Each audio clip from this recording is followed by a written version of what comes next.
बिस्मिल्लाहिर्रहमानिर्रहीम, अस्सलाम वालेकुम। मैं हूं मोहम्मद जुनैद हलीम। नाज़रीन, उम्मीद है आप सब खैरियत से होंगे। नाज़रीन, अफ़गान तालिबान की तरफ से पाकिस्तान पर यह इल्ज़ाम भी लगाया जाता है कि पाकिस्तान की हुकूमत अफ़गानिस्तान के अंदर रिजीम चेंज के लिए कोई कोशिश कर रही है या उनकी हुकूमत का तख्ता उलटना चाहती है।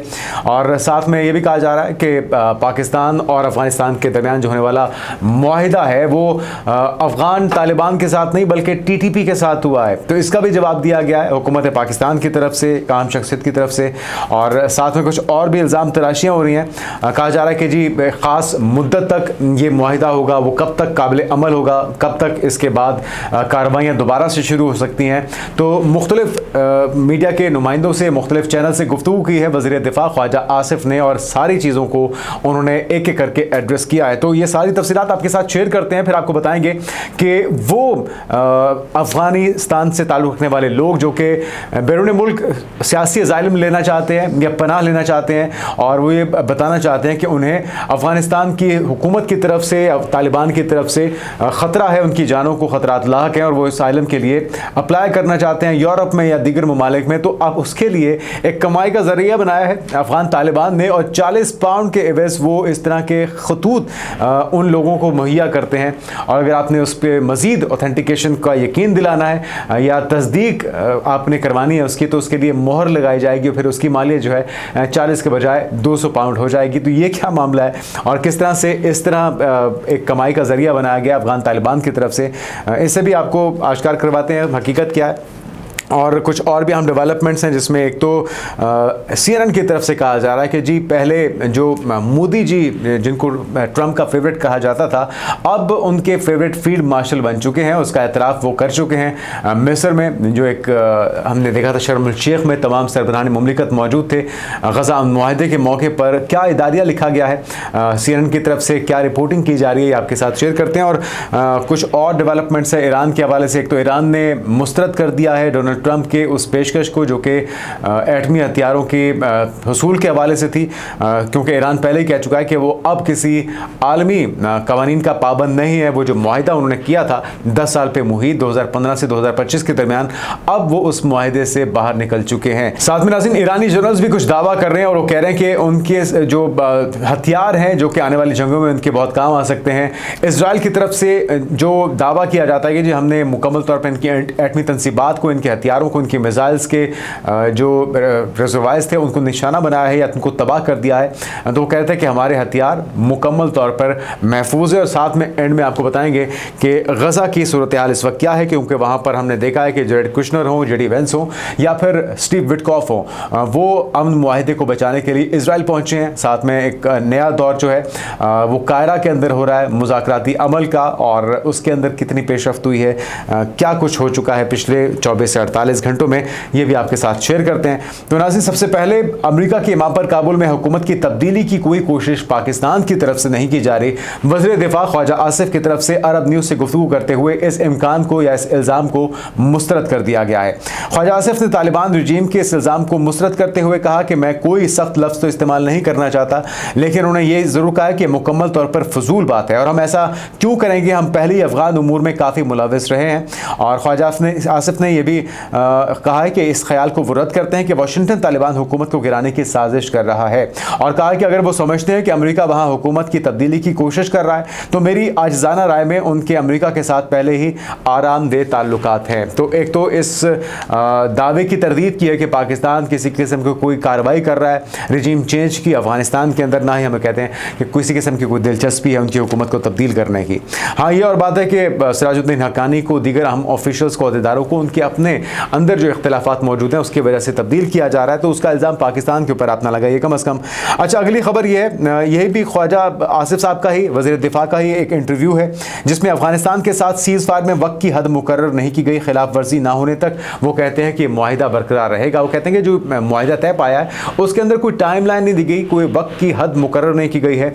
हाँ, जब तक वायलेशन नहीं की जाती अफगानिस्तान की तरफ से पाकिस्तान के अंदर किसी किस्म की कोई दरअंदाजी नहीं होती, कोई इश्तियाल अंगेज़ी नहीं होती, तब तक ये सीज़ फायर बरकरार रहेगा और पाकिस्तान इसकी खिलाफ वर्जी कतई नहीं करेगा।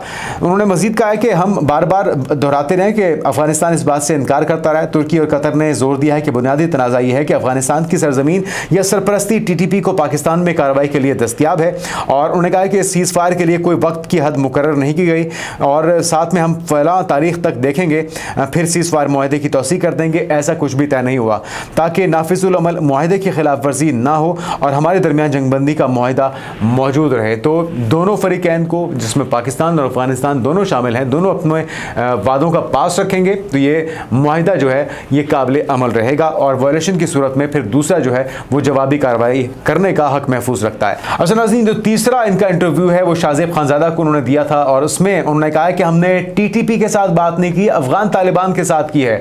जबकि वो कहते हैं कि इमरान खान साहब का ये मौक़िफ़ है कि TTP इस मुल्क के शहरी हैं, उनके साथ बात होनी चाहिए, मुज़ाकरात होनी चाहिए। तो वो तनकीद करने वाले जो ये कह रहे हैं कि जी अब इमरान खान के आप नक्शे कदम पर चल रहे हैं या TTP के साथ मुज़ाकरात कर रहे हैं, तो कह रहे हैं कि ये तमाम इल्ज़ामात झूठ हैं। हमने अफगान तालिबान के साथ बात की है और वो लोग जो कि पाकिस्तान के अंदर TTP के मुलव्वस लोग हैं, पाकिस्तान के बच्चों, पाकिस्तान के मासूम शहरियों या पाकिस्तान की फोर्सेस को निशाना बनाने वाले, उनको हम किसी सूरत भी तो माफ़ करेंगे, ना ही उनके खिलाफ कार्रवाइयों को रोका जाएगा।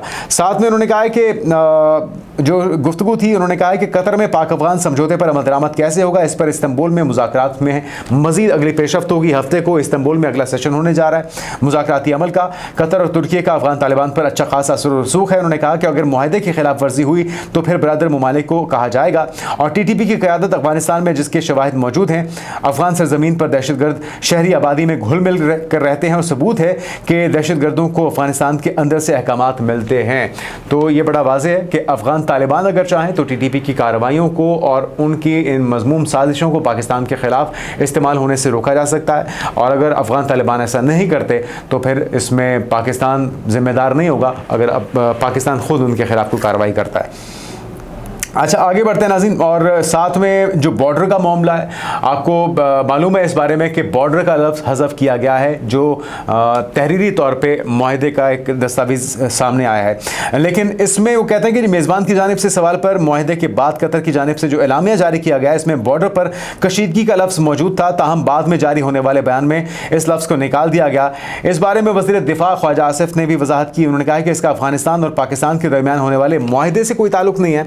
अलबत्ता उन्होंने कहा है कि ये जो मुआहदा है इस पर मुमकिना तौर पे अफगानिस्तान की तरफ से, अफगान तालिबान की तरफ से कतर से कहा गया हो और दबाव डाला गया हो और उनकी जो कहते हैं गुजारिश पर या उनकी दरख्वास्त पर इस लफ्ज़ को हज़फ किया गया है, लेकिन अमली तौर पे इसका उस मुआहदे से कोई ताल्लुक़ नहीं है जो पाकिस्तान और अफगान तालिबान के दरमियान हुआ है। ताहम उन्होंने ज़रूर बताया कि इस मुआहदे में 3 चीज़ें शामिल हैं: पनाह गुज़ीनों की वापसी है, TTP की सरपरस्ती और सीज़ फायर का मामला है। तो नाज़रीन, ये वो सारे अहम नुकात हैं जिसका जिक्र किया है वज़ीर दिफा ख्वाजा आसिफ ने, और इन सारी चीज़ों पे क्लैरिटी भी यकीनी तौर पे ज़रूरी थी, क्योंकि कुछ गलत फहमियाँ जो कि शरपसंद अनासर की तरफ से या फिर प्रोपेगेंडा अनासर जो कि तालिबान के अंदर भी मौजूद हैं, वो ये कोशिश कर रहे थे कि इस मुआहदे को सबोताज किया जा सके। बहरहाल आज भी जिस वक्त आप ये वीडियो देख रहे होंगे, पाकिस्तान का आला सतही वफ्द है जो कि अफगानिस्तान जा रहा है, जो कि तजारत का सिलसिला रुका हुआ है, हज़ारों कंटेनर्स मौजूद हैं दोनों इतराफ़ में। तो उस तजारत को स्मूथली किस तरह से यकीनी बनाना है, क्या टर्म्स एंड कंडीशन, क्या SOPs फॉलो किए जाएंगे,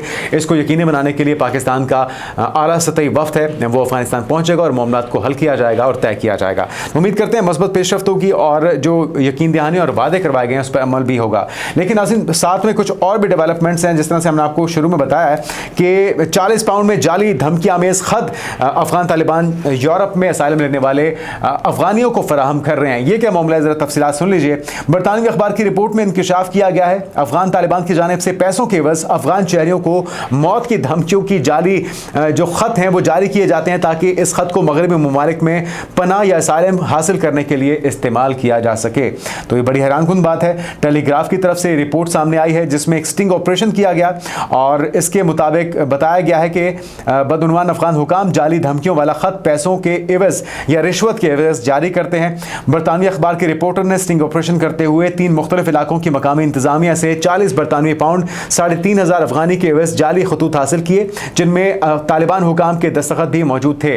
लेकिन बात यहाँ पर रुकती नहीं है। अगर आपने मजीद ऑथेंटिक बनाना है इस खत को, तो उसका भी तरीका बताया गया है। प्रीमियम खत में तालिबान हुकाम की मोहर भी लगा दी जाती है और रिपोर्ट के मुताबिक ऐसे खतूत को भी 2 अक़साम में तकसीम किया गया है, एक 40 पाउंड वाला और दूसरा 200 पाउंड वाला, यानी कि 17,500 अफगानी वाला प्रीमियम खत है, जिसमें तालिबान हुकूमत की मोहर लगाई जाती है और इसकी मंजूरी का इम्कान भी ज़्यादा होता है। तो अगर आपने भी असाइलम लेना है यूरोपीय ममालिक के अंदर, तो अफ़गान तालिबान के पास ये फैसिलिटी मौजूद है।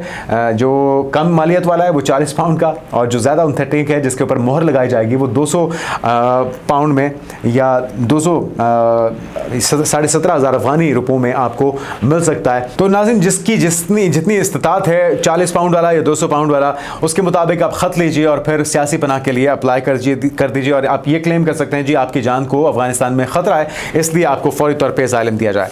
आगे बढ़ते नाज़रीन, और ख़बर है CNN की तरफ से दावा किया जा रहा है कि मोदी के करीब समझे जाने वाले जो ट्रंप हैं, अब फील्ड मार्शल आसिम मुनीर के गर्विदा बन चुके हैं, उनके गुण गाते दिखाई देते हैं। शर्म शेख के अंदर सरेआम जिस तरह से उन्होंने कहा कि my favourite field marshal Syed Asim Munir, उनको सलाम भी उन्होंने पेश किया। आलमी नशाती अदारे CNN की तरफ से यह तजिया किया गया है, फरीद ज़करिया की तरफ से, और तजियाकार हैं ये। पाक अमरीका ताल्लुकात पर तबसरा करते हुए उन्होंने कहा है कि अमरीकी सदर ट्रंप ने अमरीका और भारत के दरमियान पॉलिसी का रुख अचानक बदल दिया है। भारतीय वज़ीर आज़म के करीब समझे जाने वाले ट्रंप अब फील्ड मार्शल आसिम मुनीर के गर्विदा हो चुके हैं। साथ में नाज़रीन उन्होंने बताया है कि जुलाई में अमरीका और पाकिस्तान ने टैरिफ मुआहिदा किया और पाकिस्तान तेल के ज़खायर पर मुश्तरका ताउन का ऐलान भी कर चुका है। अमरीका ने महसूस किया है कि पाकिस्तान एक मौसर अस्करी शराकतदार है और उन्होंने कहा है कि इसी अस्करी सलाहियत ने सऊदी अरब को भी मुतासर किया, जिसने हाल ही में पाकिस्तान के साथ दिफाई मुआहिदा किया है। तो अब पाकिस्तान की अस्करी क़यादत हो या पाकिस्तान की सियासी क़यादत हो, उसकी मोतरफ है। कभी द गार्डियन की तरफ से, कभी CNN की तरफ से इदारे लिखे जाते हैं और कभी शहबाज शरीफ, कभी फील्ड मार्शल आसिम मुनीर की जो पॉलिसीज़ हैं, जो काविशें हैं, जो सलाहियतें हैं, उसका एतराफ़ किया जाता है। और यकीनी तौर पे ये बहुत ही ख़तरे की बात है नरेंद्र मोदी के लिए, भाजपा सरकार के लिए, जो कि मुसलसल शर्मिंदगी का और जिसको कहते हैं ना एक खौफ का शिकार है। शर्मिंदगी का अमेरिका की तरफ से, आलमी बरादरी की तरफ से, और खौफ का शिकार है अंदरूनी तौर पर जो एक इनसिक्योरिटीज़ हैं। जिस तरह से बिहार और यूपी के इलेक्शन के अंदर कंपेन चलाई जा रही है, एक तरफ तो हम देखते हैं कि राहुल गांधी की तरफ से वोट चोर की कंपेन चलाई गई है और उसको पूरी दुनिया के अंदर रिपोर्ट किया जा रहा है। भारत के अंदर से बड़ा शोर बरपा है कि वो हुकूमत जो 400 पार का दावा करती थी, वो किस तरह से जाली वोट हासिल करके आई है। साथ में नाज़रीन अल जज़ीरा की तरफ से दावा किया जा रहा है और ये जो दावा है वो मुस्लिम दुश्मनी पर मबनी है। वो कहते हैं, अल जज़ीरा की तरफ से इंकशाफ हुआ है कि मोदी हुकूमत ने मुस्लिम दुश्मनी को अपनी सियासत का बाकायदा हिस्सा बना दिया है। और क्या इसकी वजूहात हैं वो भी सुन लीजिए। भारतीय वज़ीर आज़म नरेंद्र मोदी ने मुसलमानों के खिलाफ नफरत और तशद्दुद को अपनी इंतखाबी मुहिम का मौसर हथियार बना दिया है और इलेक्शन के दौरान बीजेपी और इंतहा पसंद तंजीम RSS की जानिब से मुसलमानों के खिलाफ नफरत अंगेज़ मुहिमात और पुरतशद्दुद कार्रवाइयों में नुमाया इजाफा भी देखने में आ रहा है। अभी आप देख रहे थे कि दिवाली का मौका था, इस मौके पे उनके वज़ीर आज़म नरेंद्र मोदी समेत उनके राजनाथ सिंह हों, वज़ीर दिफा हों या फिर उनके आर्मी चीफ हो द्विवेदी साहब, उन सारों की तरफ से धमकियाँ दी जा रही हैं और धमकाया जा रहा है मुसलमानों को, पाकिस्तान को।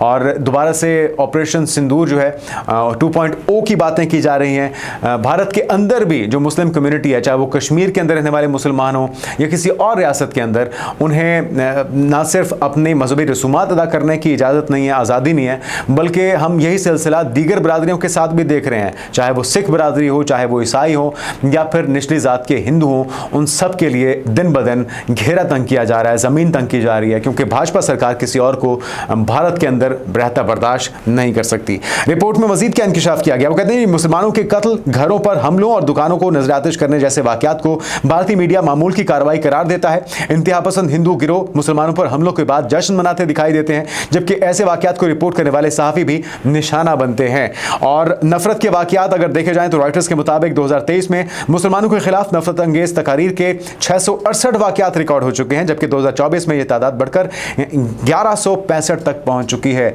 किस कदर तेजी से इसमें इजाफा हो रहा है अंदाज़ा आप लगा सकते हैं जो फैक्ट्स और जो फिगर सामने आ रहे हैं। भारतीय वेबसाइट दी क्विंट के मुताबिक अप्रैल से मई 2024 के दरमियान मुल्क भर में मुसलमानों के खिलाफ कम अज़ कम 184 नफरत आमेज जराइम रिपोर्ट हो चुके हैं। और माहिरीन के मुताबिक मोदी हुकूमत मुसलमानों के खिलाफ नफरत और तशद्दुद की सियासत को इंतखाबी फ़ायदे के लिए इस्तेमाल कर रही है। इंतहा पसंद हिंदुओं की हिमायत हासिल करने के लिए मोदी की जानिब से मुस्लिम दुश्मनी को हवा देना उसकी सियासी पस्ती और मकारी की अक्कासी करता है।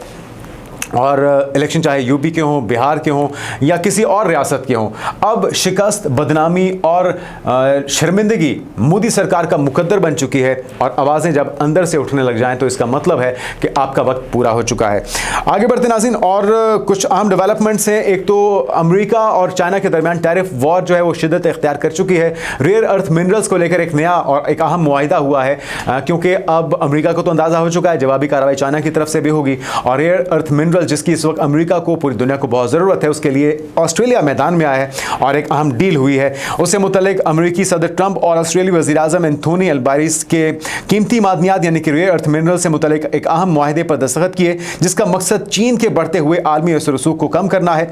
और बताया जा रहा है कि दोनों रहनुमाओं ने $8.5 अरब के मंसूबे का ऐलान किया, जिसके तहत दोनों ममालिक अगले 6 माह में $1 अरब की सरमायाकारी करेंगे। तो हम उम्मीद करते हैं कि वो इस कोशिश में कामयाब हो सके। बहरहाल चाइना जिस तरह से अपनी एक तसल्लुत कायम कर चुका है आलमी इकॉनमी के ऊपर अपनी प्रोडक्ट्स के ज़रिए, इतना आसान नहीं होगा कि आप ऑस्ट्रेलिया के साथ ये डील करके चाइना का एक उसे अल्टरनेटिव या नेमुल बदल के तौर पे इस्तेमाल कर सकें। बहरहाल हम उम्मीद करते हैं कि जो टैरिफ वॉर है इसका खात्मा हो सके। ना सिर्फ ये अमेरिका और चाइना के अंदर रहने वालों के लिए नुकसानदेह होगा, बल्कि दीगर ममालिक भी इसकी जद में आएंगे।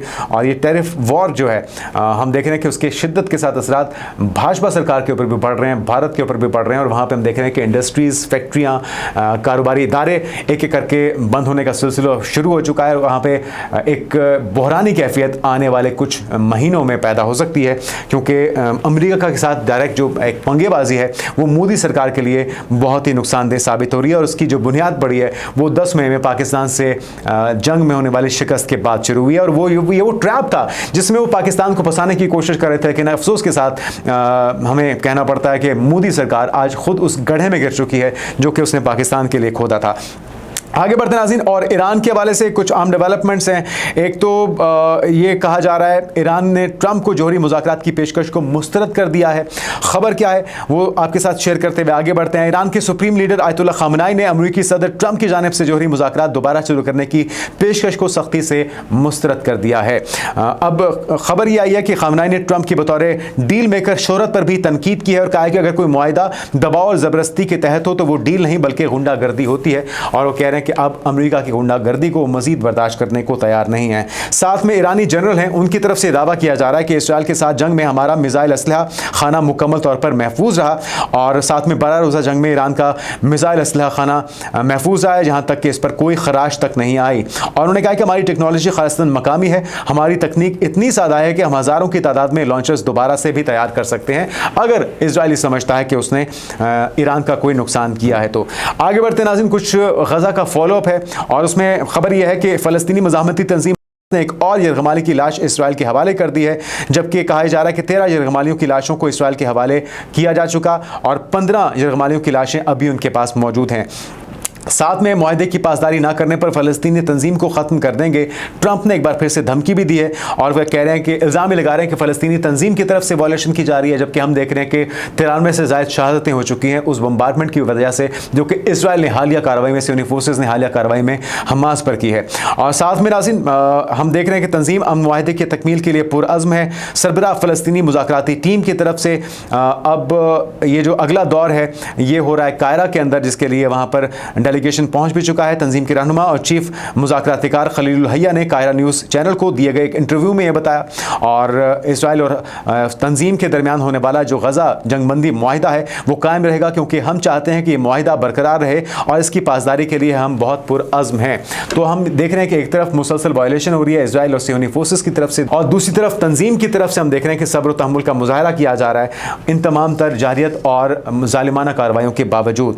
दूसरी तरफ हम देख रहे हैं कि गज़ा दहशतमंदी में किरदार अदा करने के लिए अमरीकी सदर डोनाल्ड ट्रंप के दामाद जेरेड कुशनर, स्टीव विटकॉफ और जेडी वेंस पहुंचे हैं इजराइल, और अब उनकी तरफ से भी कोशिश की जा रही है कि किसी तरीके से होश के नाखून दिलाए जा सके नेतन्याहू को, सियोनी फोर्सेस को, जो कि मुसलसल अमन मुआहदा होने के बावजूद भी गजा के मासूम शहरियों को निशाना बना रहे हैं, उन तक इमदाद नहीं पहुंचने दी जा रही। और ये तमाम तर उन शिकों की, उन कवानीन की खिलाफ वर्जी है जो कि गजा अमन मुआहदे में तहरीरी तौर पर आलमी सालसों की मौजूदगी में किया गया है। तो उम्मीद करते हैं गजा में मुस्तकिल और हमेशा के लिए एक ऐसा सुकून आ सकेगा, एक ऐसा अमन आ सकेगा जिसके वो हकदार हैं, जिसके वो मुतलाशी हैं। आने वाले दिनों की पेशरफ से आपको आगाह करते रहेंगे। अब तक के लिए इतना ही। अपना ख्याल रखिएगा। अल्लाह हाफिज़।